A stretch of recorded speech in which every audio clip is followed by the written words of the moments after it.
The first time I realized something was off, I was standing in one of our garages at 6:30 a.m., staring at a half-disassembled engine and thinking about how everything in my life used to make sense. My name is Ethan Cole. 10 years ago, Jake Turner, Marcus Reed, and I came back from the Marines with nothing but calloused hands and a habit of finishing what we started. We pooled our savings, bought a dying repair shop off a highway outside Austin, and rebuilt it from the ground up. We worked like we were still deployed. Long hours. No excuses. No shortcuts. Oil-stained floors, cheap coffee, and the constant hum of impact wrenches became our normal. One shop turned into two, then three. Eventually, we had a chain of garages spread across rural Texas, each one running like a machine we had built ourselves. We trusted each other without question. Jake handled operations. Marcus dealt with suppliers. I managed finances and expansion. It was clean, efficient. No wasted motion. Our personal lives followed the same pattern. I had Laura.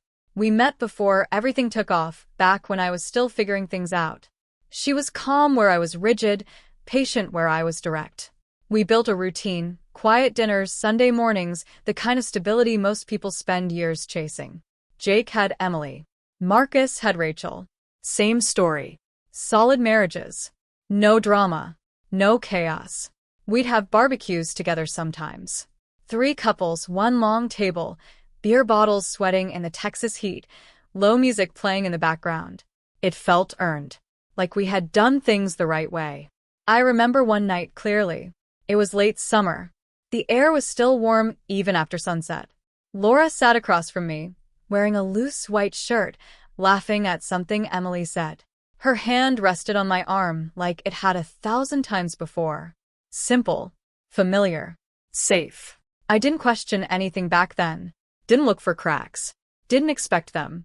Because when you build something from nothing, business, friendships, a marriage, you start believing it's unbreakable. That if you put in the work, if you stay disciplined, things hold. That night, as I locked up the garage and drove home under an empty stretch of highway, I remember thinking one thing, clear as day. Everything in my life is exactly where it should be. I didn't know I was already wrong. The change in Laura didn't happen all at once. That was what made it dangerous. If she had come home cold overnight, if she had picked a fight for no reason or stopped pretending to care, I would have noticed immediately. Instead, it came in small shifts, tiny things. The kind a man talks himself out of, because life is busy and marriage settles into routines. At first, it was the late nights. Laura told me she'd picked up extra work through a consulting agency in Austin. She said the pay was good, the clients were demanding, and the hours were irregular. It sounded plausible. Our business had grown fast, and her stepping into something more serious of her own made sense. I told her I was proud of her. That part still bothers me. I meant it. For a few weeks, I ignored the details. She'd leave dressed sharper than usual, even on days when she claimed it was just paperwork and meetings. Dark heels, fitted jackets, perfume she usually saved for dinners out. When I asked if the agency was making everyone go corporate, she smiled and said, "You'd be surprised how much image matters when people are paying by the hour." Fair enough. But then the small inconsistencies started stacking up. She guarded her phone. Not casually. Not the normal reflex people have. I mean, she kept it face down on the table, took it into the bathroom, carried it room to room like it contained something fragile. If a message lit the screen, she checked it fast, almost instinctively, then locked it again. One night, I walked into the kitchen while she was texting. She flinched. Actually flinched. Then she smiled too late and asked if I wanted tea. I remember standing there in work boots, dust still on my jeans from the garage, looking at her and feeling something cold move through my chest. Not anger. Not yet. Recognition. After that, I started noticing everything. The way she came home distracted, like part of her was still somewhere else. The way she answered simple questions with too much detail sometimes, and not enough the next time. The way she'd mention a client dinner in Austin, then later call it a strategy meeting, then later still refer to it as just office stuff. It wasn't one lie. It was the shape of one. The moment I stopped believing her came on a Thursday. She told me she had an overnight training session and wouldn't be back until morning. Around 10 p.m., I called to ask if she'd made it to the hotel all right. She answered on the third ring, voice low, then said, "I can't talk. We're still in session." Behind her, I heard music. Not conference room noise. Not voices in a meeting. Music. Glassware. Laughter. When the call ended, I sat alone at the kitchen table and stared at the dark window over the sink. My coffee had gone cold. The house felt too quiet. That was the first night I let myself think it. Laura wasn't working late. Laura was lying to me. I didn't confront her. Not that night. Not the next morning. I've spent enough time in situations where reacting too fast gets you burned. In the Marines, you learn to sit with information, let it settle, and wait until the picture is clear before you move. So I said nothing. I went to work the next day, like always. Opened a garage at sunrise. The air smelled like oil and cold metal. Jake was already there, leaning against a workbench with a coffee in his hand.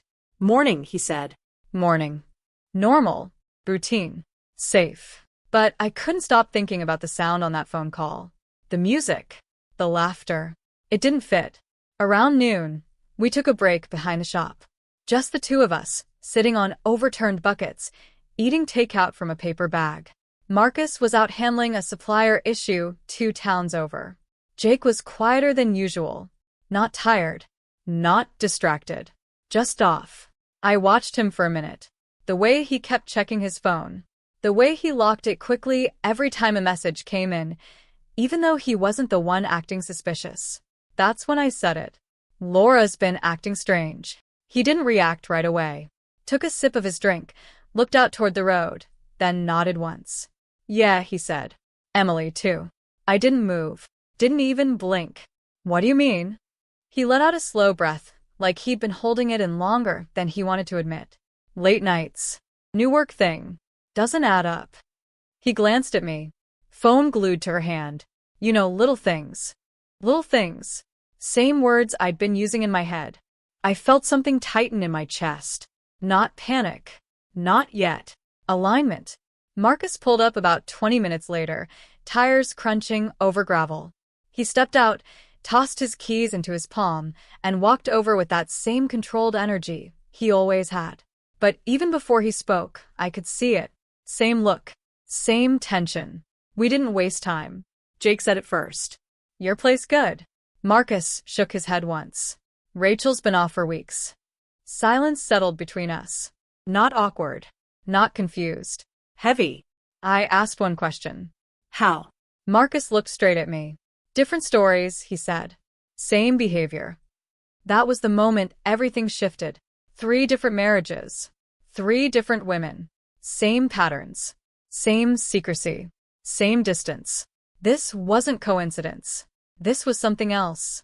And sitting there, behind a garage we built from nothing, with 2 men I trusted more than anyone, I realized something cold and precise. Whatever was happening, it was bigger than just my wife. We didn't raise our voices. No pacing. No anger. No rushed decisions. That's the first thing people don't understand about situations like this. When something feels wrong at that level, emotion is a liability. So we treated it like a problem, like a mission. We moved inside the office, shut the door, and laid everything out on the table, literally. Notebooks. Phones. Schedules. Each of us walked through what we knew, piece by piece. No assumptions. Just facts. Laura's consulting agency. Emily's project deadlines. Rachel's client events. Different names. Same structure. Late nights. Unpredictable schedules. Vague explanations. Marcus leaned back in his chair, arms crossed. "We're missing the real location," he said. "They're not where they say they are." Jake nodded. Then we stopped guessing. That was the moment it shifted from suspicion to intent. I grabbed a pen and started writing. We synced everything first. Our wives claimed schedules over the past 2 weeks. Patterns started showing up fast. Overlaps. Same nights. Same time windows. Tuesday evenings. Thursday late nights. Occasional weekends. Too consistent to be random. They're coordinating, I said quietly. No one argued. Next step was movement. We each took responsibility without needing to discuss it. Jake handled vehicles. He had access to maintenance logs, knew how to quietly place trackers without raising suspicion. Marcus handled external eyes, contacts, favors, people who could watch without being noticed. I handled data, Phones. transactions, timelines. Not hacking, not anything sloppy, just observation. Receipts left on counters, bank notifications. Small details people ignore when they think no one is paying attention. That night, I went home like nothing had changed. Laura was already there, sitting on the couch, legs tucked under her, laptop open. She looked up and smiled like everything was normal. Long day, she asked. Yeah, I said, setting my keys down. You? Same. Meetings ran late. I nodded once, calm. Of course they did. I watched her for a second longer than usual. The way she held eye contact. The way she didn't hesitate. Clean. Practiced. Then I walked past her into the kitchen, poured myself a drink, and checked the time. 8:42 p.m. According to her, she had just come back from a client strategy session. But earlier that day, I had already seen the charge on our account. Not for a restaurant. Not for an office building. A valet parking fee. Downtown Austin. High end. I took a slow sip and stared at the reflection in the dark kitchen window. This wasn't a mistake. This was a system. And now we were inside it. It took 4 days to confirm the pattern. 4 days of quiet tracking, synced updates, and small pieces falling into place until there was no room left for doubt. Thursday night was the key. All 3 of them had something scheduled. Laura, late client dinner. Emily, overnight strategy session. Rachel, private event, networking. Different words. Same time. Marcus got the first visual. Black SUV, he said over the phone, voice low. Rachel's in it. Not driving. Jake confirmed 10 minutes later. Emily just left. Same direction. I didn't respond. I was already in my truck, engine running, headlights off. Laura walked out of the house at exactly 7:18 p.m. Black dress. Heels. Hair done differently than usual. Tighter, sharper. Not casual. Not business. Intentional. She didn't see me. She never looked. A car pulled up. Dark, tinted windows. Not ours. Not familiar. She got in without hesitation. That told me everything I needed to know. I waited 10 seconds, then pulled out slow, keeping distance. No rush. No mistakes.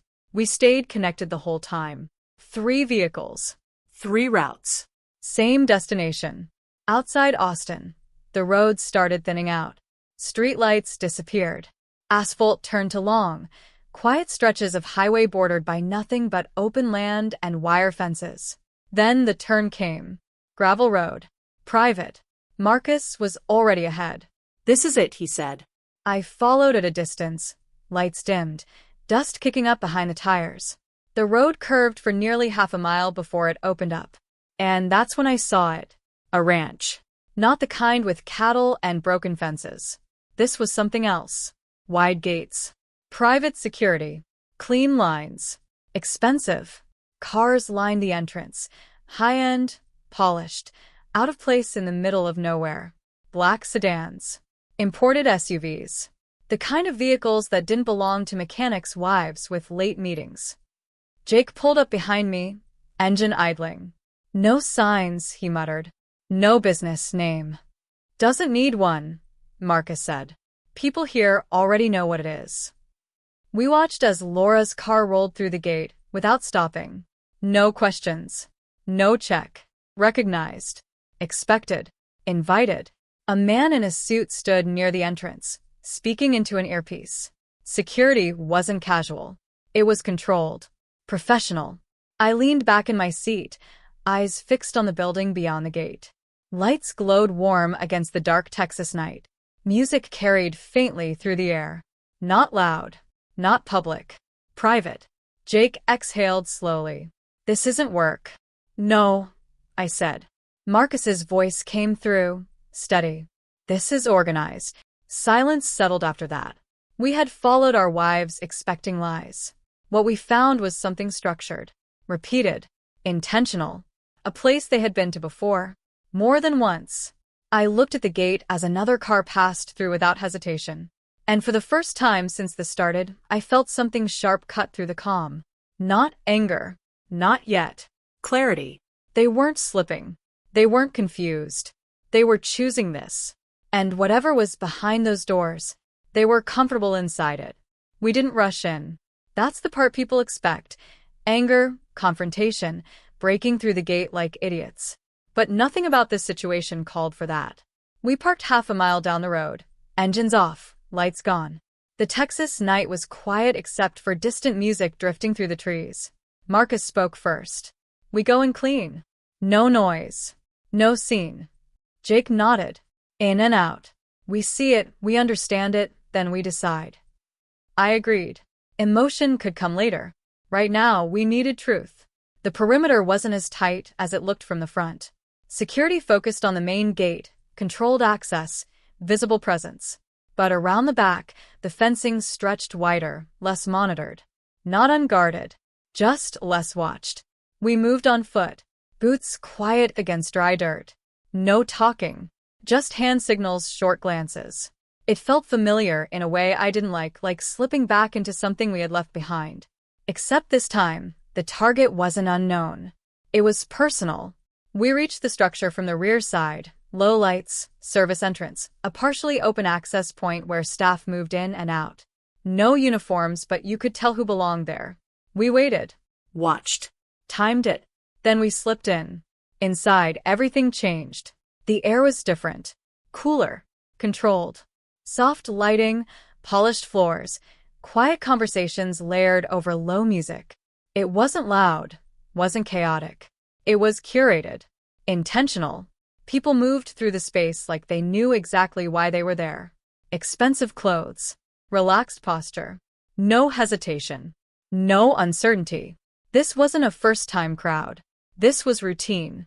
Jake leaned slightly toward me. "This isn't random," he muttered. No, I said. "It's a system." We moved deeper, staying along edges, observing. Rooms branched off from the main hall. Lounges. Private areas. Conversations that dropped in volume when you got close, but the meaning didn't need volume. You could read it in body language, in familiarity, in comfort. Then I saw her. Laura. She stood near a bar, back straight, glass in her hand, laughing. Not the polite laugh she used at business dinners. Not the reserved version I knew. Relaxed. Natural. Like she belonged there. A man stood close to her, too close. His hand rested lightly at the small of her back, like it had been there before. Like it was allowed to be there. She didn't move it away. Didn't even acknowledge it. Because to her, it wasn't wrong. It was normal. My chest tightened, but my face didn't change. Marcus found Rachel across the room. Same energy. Same ease. Leaning in, listening, engaged like she wasn't hiding anything. Jake's voice came low, controlled. "Emily's upstairs." We didn't need to say it out loud anymore. This wasn't a mistake. This wasn't a one-time thing. This place, this entire setup was built for people exactly like them. Married. Comfortable. Secretive. And experienced. I watched Laura tilt her head slightly as the man said something. She smiled slow, knowing. I had seen that look before. Just never directed at someone else. That's when the final piece locked into place. They weren't victims of temptation. They weren't confused. They were participants. Regulars. And whatever this place was, they had been coming here long enough to forget they were supposed to hide it. I didn't move right away. I stood there, half-shadowed by a pillar, watching Laura like I was looking at someone I'd never met before. Same face. Same voice. Same way she held her glass. But none of it belonged to me anymore. Jake stepped closer. "We do this now?" he asked quietly. I checked the room one more time. Marcus had already shifted position, closing distance to Rachel. Emily was coming down the stairs, smooth, composed, like she'd done that walk 100 times. Everything lined up. Same place. Same night. Same reality. Now, I said. We didn't rush. That's what made it worse. We walked straight into their world like we belonged there too, calm, controlled, deliberate. No hesitation. No raised voices. Laura saw me first. It took her 2 seconds to register it. The smile faded. The glass in her hand stopped mid-motion. Her eyes locked on mine, and for the first time since this started, I saw something real. Not guilt. Not shame. Fear. Ethan, she said, barely above a whisper. The man next to her turned, confused at first, then tense when he saw me standing there. I ignored him. Completely. My focus stayed on her. Consulting agency? I asked. My voice was even. Flat. No emotion. She opened her mouth, then closed it again. Her eyes flicked around the room, calculating, searching for an exit that didn't exist. Jake stepped in beside me. Emily froze the second she saw him. Marcus didn't say a word. He just stood there, looking at Rachel like a problem he was about to solve. 3 couples. Same moment. No escape. This isn't what you think, Laura said quickly. Too quickly. I tilted my head slightly. Then explain it. Silence. The man next to her shifted. Hey, maybe we should. I didn't even look at him. You should leave. Something in my tone made him listen. He stepped back. Not arguing. Not asking questions. Because men like him understood one thing clearly. This wasn't their fight anymore. Laura swallowed. It's complicated. I nodded once. No, it's not. Her composure started to crack. I didn't plan this, she said. It just happened. Behind me, I heard Jake let out a quiet breath, almost a laugh, but without humor. Marcus finally spoke. How long? Rachel didn't answer. That was the answer. I stepped closer to Laura. Close enough to see the details, the slight shake in her hand, the way her breathing had changed. How long? I repeated. She hesitated. Then, quietly, months. The words settled like weight. Months. Not a mistake. Not a moment. A system. Jake shook his head slowly. Emily. She looked down. Didn't even try to deny it. Same. Marcus didn't react outwardly. Rachel. Yeah. No drama. No screaming. Just confirmation. Laura looked back at me, desperation starting to replace control. It didn't mean anything, she said. It's just this place. People come here. It's separate. It's not real life. I stopped her with one sentence. You drove here. Silence. You chose this. I continued. Every time. Her lips parted, but no words came out. Because there weren't any left. Around us, the room had shifted. Conversations had quieted. People were watching, but no one stepped in. This wasn't new to them. Scenes like this probably happened more than they admitted. I took a step back. Not in retreat. In conclusion, this is done, I said. No anger. No threat. Just fact. That's when she broke. Ethan, wait. She reached for me, voice rising, control slipping. I stepped out of reach. Jake turned away first. Marcus followed. I looked at her one last time. Not at the woman I married. At the one standing in front of me. And I realized something with absolute clarity. Whatever we had built, she had already walked away from it long before tonight. I was just the last one to arrive at the truth. We didn't talk on the drive back. 3 trucks. 3 men. Same silence. The kind that settles in after something ends. Not loudly, not violently, but completely. By the time I pulled into the driveway, it was past midnight. The house looked the same as always. Lights off. Still. Normal. That illusion didn't last long. Laura walked in 20 minutes later. She didn't try to sneak in. Didn't pretend anymore. The door closed behind her, heels clicking against the floor, slower than usual. Careful. Measured. I was sitting at the kitchen table with my laptop open, waiting. She stopped when she saw me. No greeting this time. No performance. Just tension. We need to talk, she said. We will. I replied calmly. But not about feelings. That threw her off. I turned the screen toward her. Bank statements. Highlighted. Dates. Times. Locations. At first, I thought it was just time, I said. Then I started looking at money. She didn't move. I pointed at the first line. Valet charge. Downtown Austin. Then another. Private dining. Same night. Then another. Membership fee. That one made her flinch. Say it, I said quietly. She shook her head. It's not what it looks like. It's exactly what it looks like. I clicked to the next page. More charges. Repeated patterns. Not random spending, structured payments. Entry fees. Event access. Recurring withdrawals under vague names. Jake and Marcus were doing the same thing back at their places. We had already synced what we found. 3 separate accounts. Same transactions. Same system. You didn't just go there, I continued. You paid to be there. Silence filled the room. I leaned back slightly, watching her. How long have you been part of it? She crossed her arms, defensive now. You're making it sound like something it's not. Then explain it. Her jaw tightened. It's private, she said. Exclusive. People go there to disconnect. It's not about relationships. It's separate. Separate. I let that word sit. Separate from what? I asked. She didn't answer, because we both knew the answer. From me. From the life we built. I clicked again. Hotel charges. Different locations. Same time frames. Receipts that didn't match her stories. Names of places she had never mentioned. You weren't just going to the ranch, I said. You had extensions. Her face changed slightly at that.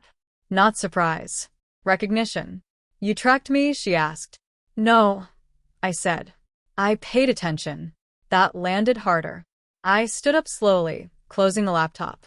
This isn't random, I continued. It's organized. There are memberships, networks, probably lists. People who know each other, who protect each other. She looked away.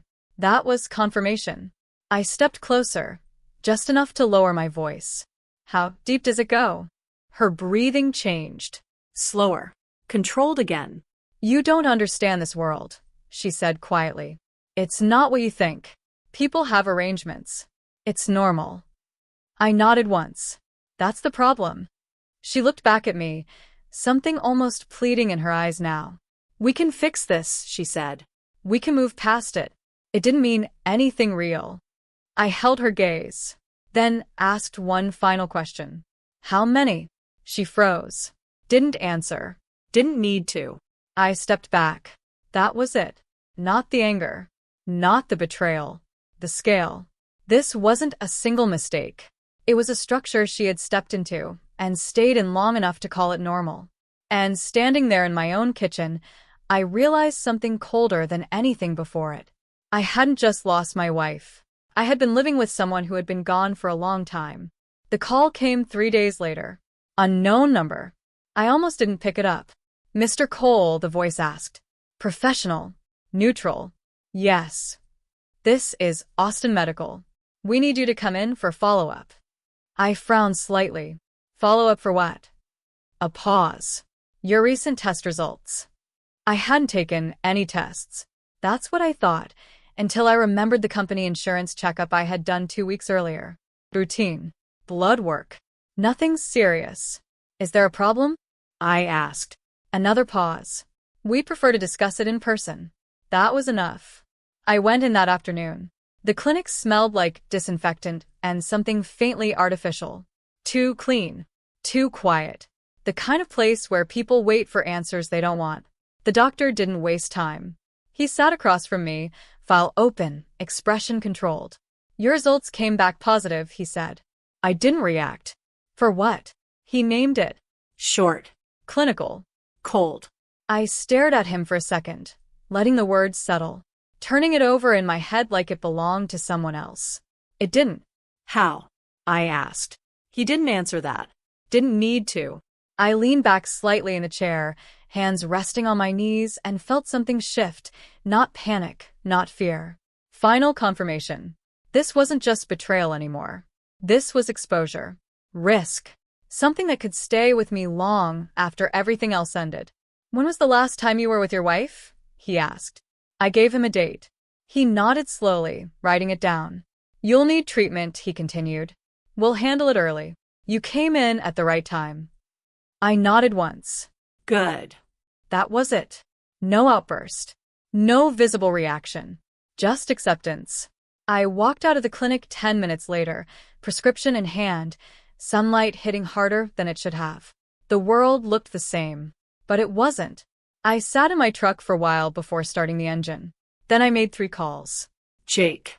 Marcus. Get tested, I said. Silence on the other end. Jake spoke first.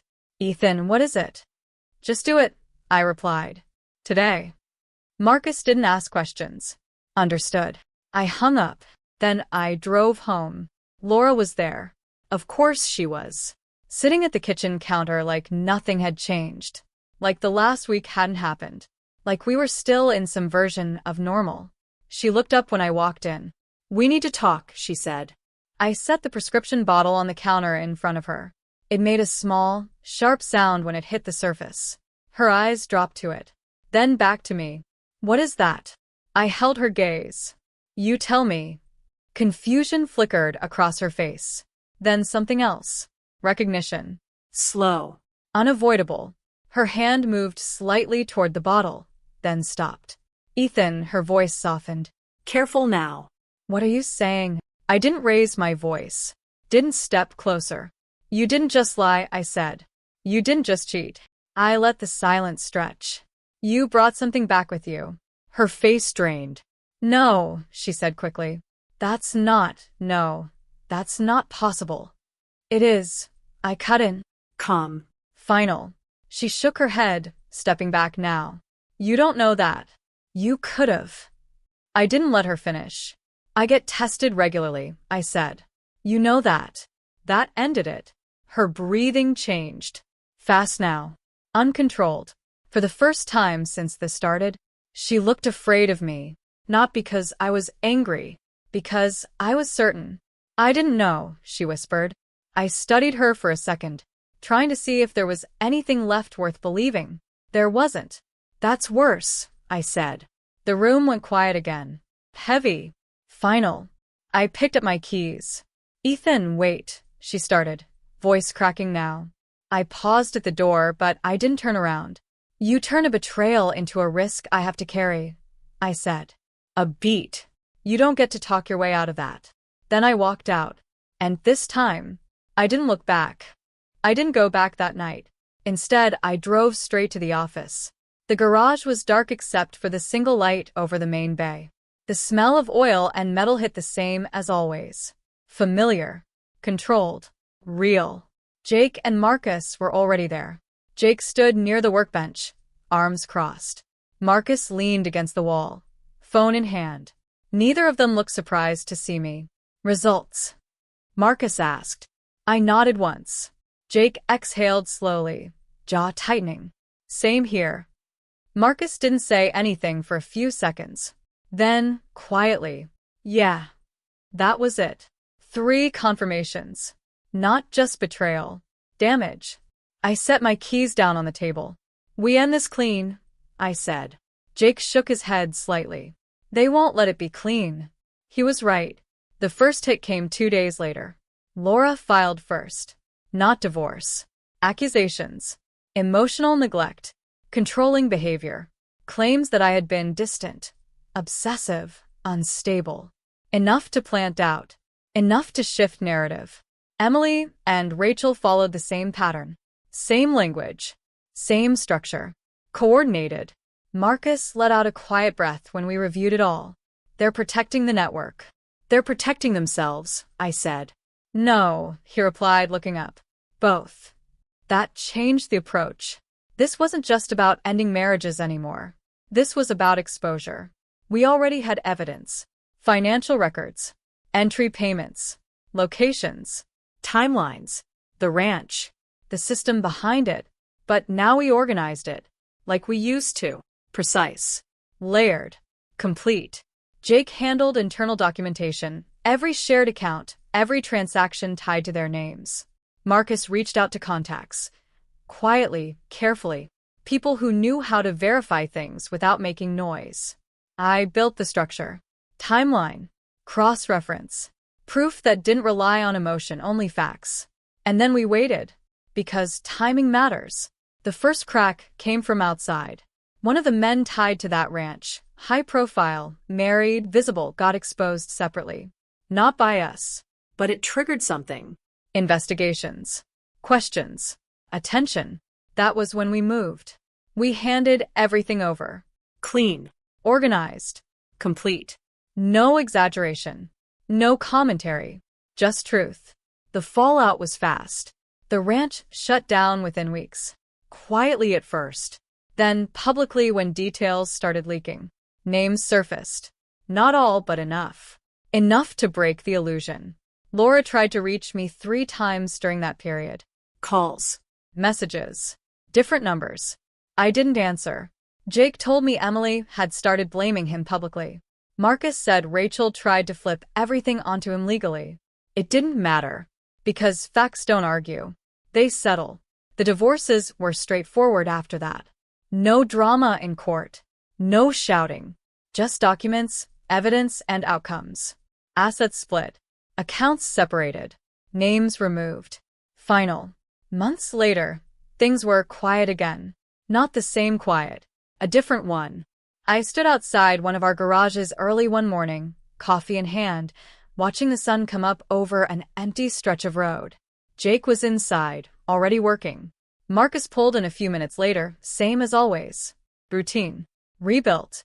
Stronger, but simpler. No illusions this time. I thought about everything that had happened. Not the anger. Not the betrayal. The clarity. We didn't lose everything. We lost what wasn't real. And what was left was ours. I took a sip of coffee, set the cup down on the hood of my truck, and looked out at the road ahead. No noise. No chaos. Just direction. And for the first time in a long time, I wasn't guessing anymore.